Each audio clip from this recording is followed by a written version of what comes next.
Assalomu alaykum.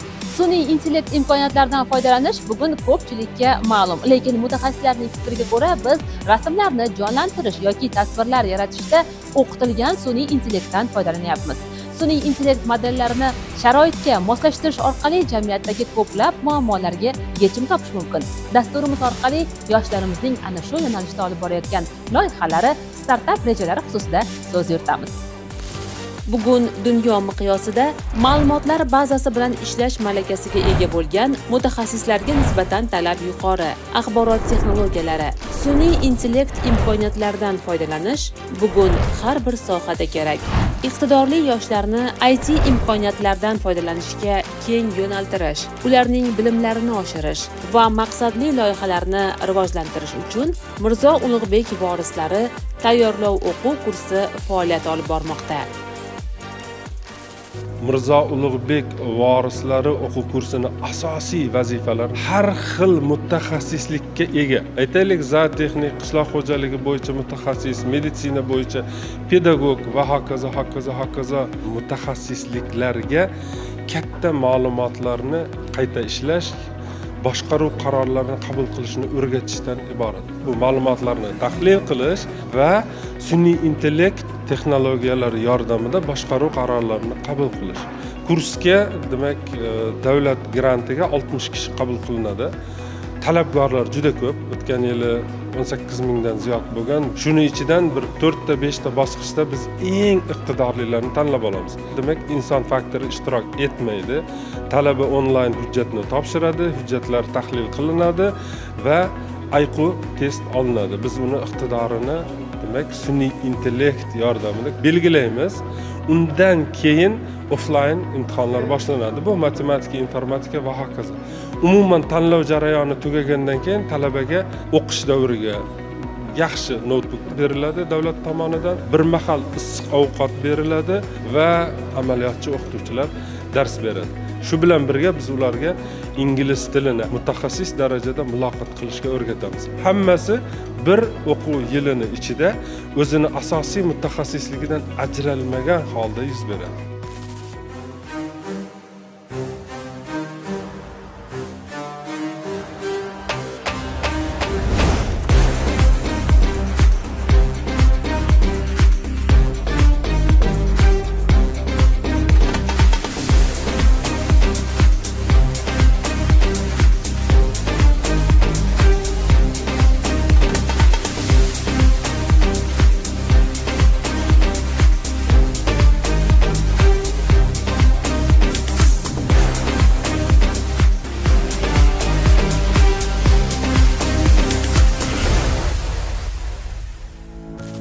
Men o'zim Navoiy davlat konchilik va texnologiyalar universiteti talabasi sifatida o'qir edim va shu kursni yutganim sababli o'qishimni Toshkentga akademik mobillik bilan ko'chirdim.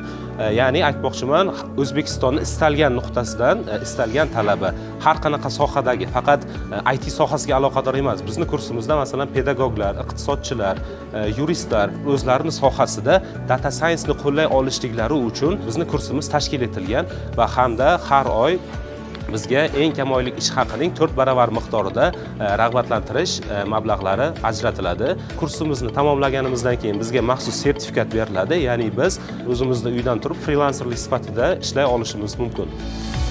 Yaqinda Toshkent shahridagi Hilton Tashkent City mehmonxonasida Mirzo Ulug'bek vorislari tayyorlov o'quv kursi markazi hamda Science and Innovation xalqaro ilmiy jurnali hamkorligida Tech Horizon 2025 IT va innovatsiyalar sammiti xalqaro ilmiy amaliy anjumani bo'lib o'tdi. Anjumanning asosiy maqsadi sun'iy intellekt, ta'lim texnologiyalarini raqamlashtirish, innovatsion yondashuvlar hamda zamonaviy o'qitish usullari ta'lim tizimidagi o'rnini chuqur tahlil qilish, shuningdek, xalqaro tajribalar almashinuvi uchun ochiq muloqot maydonini yaratishdan iborat bo'ldi.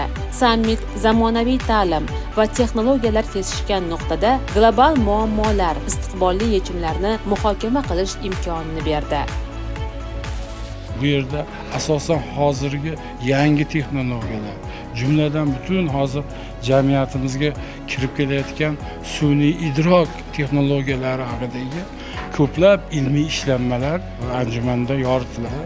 jumladan mana Turkiyadan kelgan olimlar hamda qo'shni respublikalardan kelgan olimlar. Bundan tashqari bizni yoshlarimizni bugungi kunda qilayotgan startap loyihalari aynan sun'iy idrok texnologiyalariga asoslangan. Bizni talabalarimiz mana shu o'ta ijtimoiy faol jamiyatimizda bo'layotgan muammolarga o'zlarini ilmlaridan, o'qigan bilimlaridan kelib chiqib yechimlar taklif qilyapti.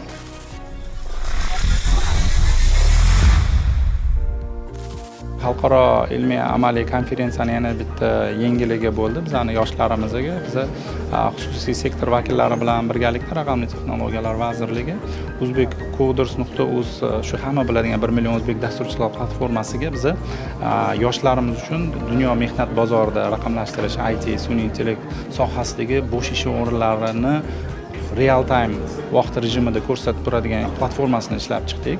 Bu hozirgi kunda AQSh mehnat bozori, Buyuk Britaniya, Germaniya, Yaponiya, Koreya, shu jumladan O'zbekiston IT mehnat bozoridagi bo'sh ish o'rinlarini, vakansiyalarini va nima ish, qanaqa kasblar borligini bo'yicha ma'lumotlarni berib turadigan platforma ishlab chiqdik va bu platformada hozirgi kunda mana 1 yilga yaqin vaqt ichida 400 mingdan ortiq bo'sh ish o'rinlari, vakansiyalari e'lon qilingan. Bu degani bizning yoshlarimizni onlayn uydan turib, ya'ni O'zbekistondan turib, o'zlarining bilimlarini, ko'nikmalarini ishlatgan holda shu zamonaviy kasblarni egallashlari va yaxshi daromad qilishlari mumkin bo'ladi. Tadbir doirasida bir nechta xalqaro memorandumlarga qo'l qo'yiladi. Kiber xavfsizlik masalasida tashkilotlarni taklif qilganmiz va professor o'qituvchilar bilan birga ixtirochi talabalarni ham taklif qilganmiz.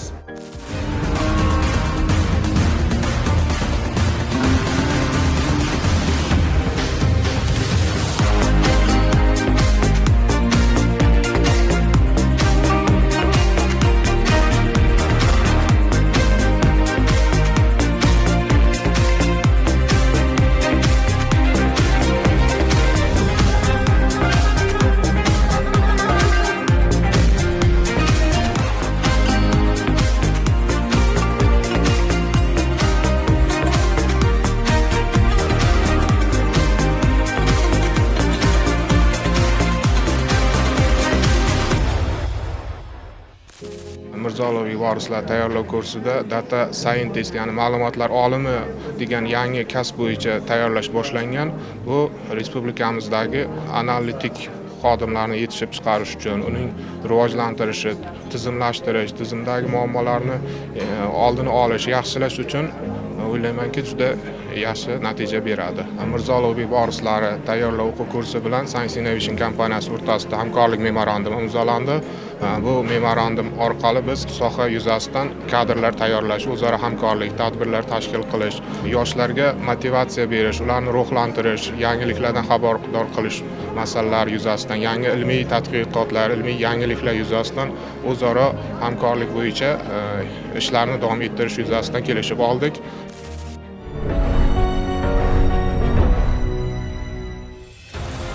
Mirzo Ulug'bek vorislari tayyorlov o'quv kursi talabalari respublika miqyosida iqtidorli talabalar orasidan tanlab olingan. Ularning loyihalari turli sohalarga aloqador va sun'iy intellekt imkoniyatlarini qo'llashga asoslangan. Biz jamoamiz bilan Face Check loyihasi ustida ishlab kelmoqdamiz. Bu davomat tizimini avtomatlashtirishga qaratilgan loyihadir. Bilamizki, hozirda barcha ta'lim muassasalarida davomatda bo'ladigan bir qancha muammolar bor. Ya'ni davomatni olish va uni tizimga yuklash uchun kerakli vaqtlar darslar hisobidan olinganligi sababli resurslardan noeffektiv foydalanishiga sabab bo'lmoqda. Biz Face Check loyihamiz orqali davomat tizimini avtomatlashtirib, bu muammolarga yechim bermoqchimiz. Face Check loyihasi bu yuzni tanish texnologiyasi yordamida ishlaydi va auditoriyaga o'rnatilgan kameralar orqali talabalarni yoki o'quvchilarni davomatini avtomatik yuritadi va monitoring qilib boradi va ta'lim sifatini yaxshilash bo'yicha o'z takliflarini ishlab chiqadi va rahbariyatga taqdim qiladi. Yana bir plyuslarimizdan biri sun'iy intellekt yordamida sifatni oshirish uchun takliflar ishlab chiqadi. Ma'lumotlar lokalniy tarmoq orqali uzatiladi va lokalniy serverda qayta ishlanadi. bundan hosil bo'lgan tayyor natijalar serverga yuklanadi va server orqali ota-onalar, kerakli tashkilotlar va rahbariyat ko'rib turish imkoniyatiga ega bo'ladi. Va xususiy korxonalarda KPI tizimi bilan ishlaydigan korxonalarda ham bu tizimni moslashtirib joriy qilish imkoniyati mavjud.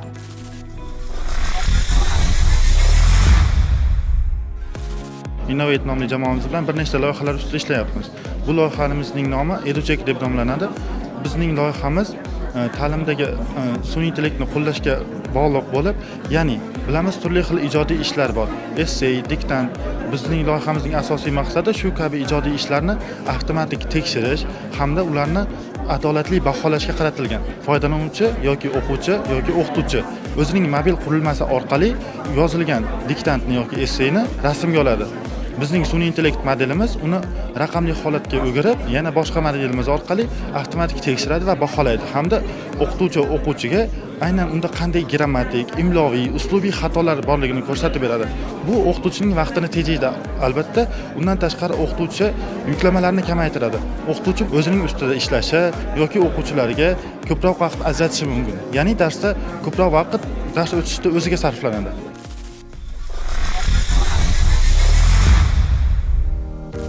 Hozirgi kunda data science da o'rganayotgan bilimlarimiz va tajribalarimiz orqali moliyaviy maslahatchi sun'iy intellektga asoslangan tizimni ishlab chiqmoqdamiz. Bu tizimda asosiy maqsadi foydalanuvchi tomonidan yuklangan hisobotlarni tahlil qilib, ular orqali aniq natijalarni likvidlilik, leverage, rentabellik va shunga o'xshash moliyaviy ko'rsatkichlar orqali maslahatlarni taqdim etadi.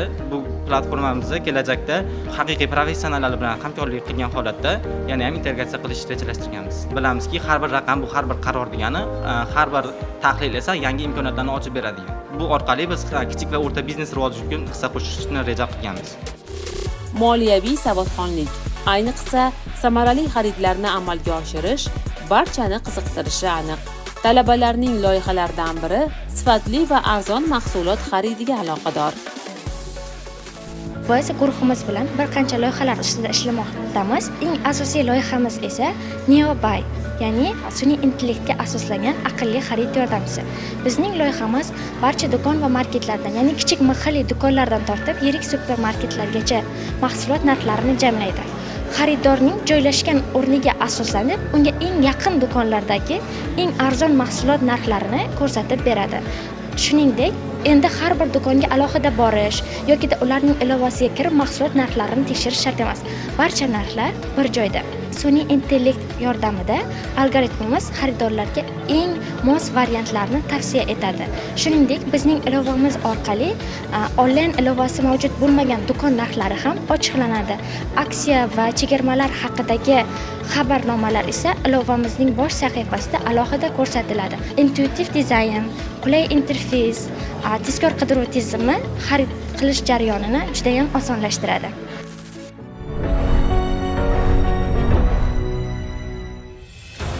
Ravon yo'llar, transport vositalari harakatidagi tartib, yo'l harakati xavfsizligi.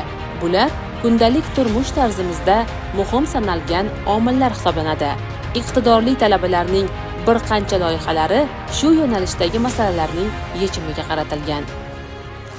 Biz jamoamiz bilan Autodim, ya'ni Automobile Dimensions transport vositalarining gabarit o'lchamlarini avtomatik o'lchaydigan tizim loyihasi ustida ish olib bormoqdamiz. Ushbu loyihani amalga oshirishdan asosiy maqsadimiz transport vositalarining gabarit o'lchamlarini noaniq yoki noto'g'ri o'lchash oqibatida kelib chiqadigan muammolarni oldini olish.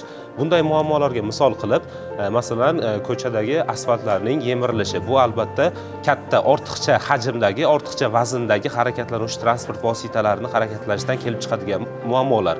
Bundan tashqari postlarda yoki chegaralarda keraksiz vaqtda keraksiz tirbandliklarning hosil bo'lishiga ham asosiy sabab bu transport vositalarining gabarit o'lchamlarini noaniq o'lchash oqibatida kelib chiqadi. Ushbu loyihamiz texnologiyasi haqida qisqacha gapiradigan bo'lsam, bizda ikkita P shaklida arka bor. Shartli ravishda avtomobilimiz bor. Agar avtomobilimizni harakatlantiradigan bo'lsak, enini, bo'yini hamda uzunligini o'lchashimiz mumkin. Transport vositasining raqamini, uni identifikatsiya raqamini olib, serverga ma'lumotlarni yuklaydi va bu bulutli texnologiya yordamida transport vazirligi yoki ichki ishlar xodimi real vaqt rejimida o'sha bizni saytimiz orqali avtomobilni raqamini, gabarit o'lchamlarini ko'rib turishi mumkin. Bunday tizim avtomatik ravishda ishlaydi, ya'ni biz olgan ma'lumotlarimizni saytimiz orqali tahlil qilib, kelajakda avtomobillarning hajmi, ya'ni gabarit o'lchamlari, vaznidan kelib chiqib, biz maxsus marshrutlar tuzib berishimiz mumkin.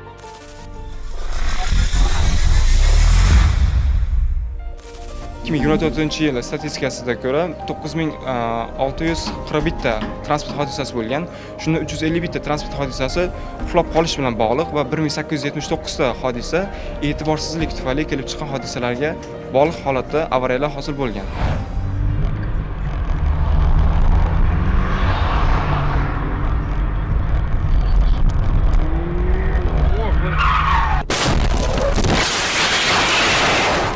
Ushbu loyihamiz orqali uyqu holatlariga, e'tiborsizlik holatlariga avariyalarning oldini olishga qaratilgan. Loyihamizning ishlash prinsipi ko'zning holati, yuzning holatlarini aniqlagan holatda haydovchini doimiy holatini tahlil qilib boradi. Mabodo uyqu holatlari bo'ladigan bo'lsa, ovozli xabar beriladi. Ikkinchi navbatda avariyalarga yoqqan holatda qolgan transport vositalarini ogohlantiradi.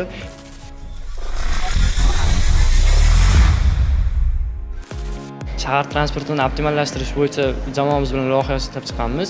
Loyihaning nomini aqlli metro deb nomladik. Loyihaning asosiy maqsadi metropoliten foydalanuvchilari uchun metroga chiqish va tushish oqimini tartibga solishdan iborat. Bunda har bir metro bekatlariga ekranlar qo'yiladi va metro vagonlari ichidagi kameralar yordamida odamlar soni real time vaqt rejimida aniqlanadi va ekranga uzatiladi. Sig'im sifatida bunda yo'lovchi metropolitenda turib o'ziga mos bo'lgan, ya'ni tirband bo'lmagan vagonni tanlash va qulay ketish imkoniyatiga ega bo'ladi. Shu bilan birga biz ilova ishlab chiqamiz. Bu ilova orqali metro bekatlariga tushmasdan turib, metro poyezdi o'sha bekatga qancha vaqtda kelishi va qanaqa sig'imda kelishini bilish imkoniyatiga ega bo'ladi va o'ziga mos bo'lgan marshrutni tanlay oladi. Bir oy davomida biz Big Data deymiz, ma'lumotlar bazasini yiqqanimizdan so'ng ikkinchi bosqich, ya'ni prediction bosqichi boshlanadi. Bunda keyingi bekatlardagi tirbandliklarni ham oldin aniqlash imkoniyatiga ega bo'lamiz. Sun'iy intellekt, ya'ni machine learning OpenCV yo'li modeli orqali o'sha odamlar sonini real time vaqt rejimida sanaymiz va prediction qilamiz, ya'ni o'sha metro bekatiga kelayotgan poyezdning sig'imini va kelayotgan poyezd qancha vaqtda kelishini oldindan aytib beramiz.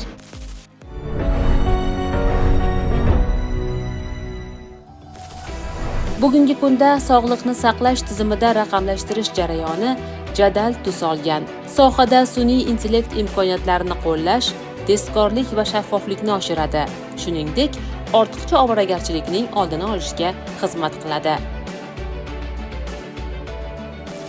Mamlakatimizda hozirgi kunda bir qancha tez yordam murojaatlari amalga oshiriladi. Murojaatlar ko'pligi tufayli navbatlar yuzaga keladi hamda ma'lumotlar yetarlicha tez yig'ilmaydi. Axborot texnologiyalari yordamida tizimni yanada yaxshilash maqsadida Medcall loyihasini o'ylab chiqdik. Bu loyiha sun'iy intellekt yordamida tez yordam qo'ng'iroqlarini avtomatlashtiradigan tizim yaratishga qaratilgan. Loyihaning asosiy maqsadi tibbiy xizmatlarni tez, aniq va samarali tashkil qilishdir. Loyiha orqali bemor 103 raqamiga o'xshash tarzda sun'iy intellekt yordamida tez yordamga murojaat qiladi. AI operator uning ovozini eshitadi, ism, familiyasi, telefon raqami, yashash manzili hamda sog'liq to'g'risidagi muhim ma'lumotlarni so'raydi va yozib oladi. Yig'ilgan ma'lumotlar avtomatik tarzda tez yordam brigadasiga yuboriladi. Loyihaning asosiy jihati tizim bir vaqtning o'zida bir qancha qo'ng'iroqlar qabul qiladi hamda har bir bemor bilan mustaqil ravishda muloqot qila oladi. Bu loyiha orqali biz sog'liqni saqlash tizimiga texnologik yechim taklif etib, resurslardan oqilona foydalanish, xizmat sifatini yaxshilash hamda xizmat ko'rsatish jarayonlarini tezlashtirishga o'z hissamizni qo'shamiz. Mirzo Ulug'bek vorislari tayyorlov o'quv kursi talabalari tomonidan amalga oshirilayotgan loyihalarning ayrimlari mobil ilova, dasturiy ta'minot ko'rinishida bo'lsa, ba'zilari qurilma shaklida. Siz ko'rib turgan mana bu qurilmadan inson hayotini muhofaza qilishda foydalanish ko'zda tutilgan. Karbonat angidrid gazi ortib ketganligi oqibatida insonlarning is gazdan zaharlanish holatlari yuzaga kelyapti. Biz hozir Lifesaver nomli tizim ishlab chiqdik. Tizimimiz insonlarga is gazini oldindan aniqlab, ularni ogohlantirish hamda ularning hayotini saqlab qolishimizga imkon beradi. Bu tizimimiz hozir prototip shaklda tayyorladik. Bu xonada o'rnatiladi. Doimiy ravishda xonani havosini o'lchab boradi. Is gazi hidsiz, rangsiz bo'lganligi uchun inson uni o'zi seza olmaydi. Sekinlik bilan inson organizmiga kirib, uni zaharlaydi. Bizning datchikimiz esa uni erta aniqlaydi va bizga xabar beradi. Xabar bergandan so'ng biz unga qarshi choralar ko'ramiz. Sun'iy intellektni bu yerda integratsiya qilib, xonadagi karbonat angidrid gazi miqdori ortib ketgandan so'ng avtomatik ravishda xonaning derazalarini ochishimiz misol uchun bu narsani ochib turib, xonadagi havo miqdorini normal holatga tushirib, insonlarga zarar keltirmaydigan holatga tushirishimiz mumkin bo'ladi. Foydalanish uchun qulayligi bu kichkina xonada o'rnatilgan bo'lib, batareya bilan ishlaydigan holatda qilamiz. Bu ham insonlarga qulaylik tug'diradi.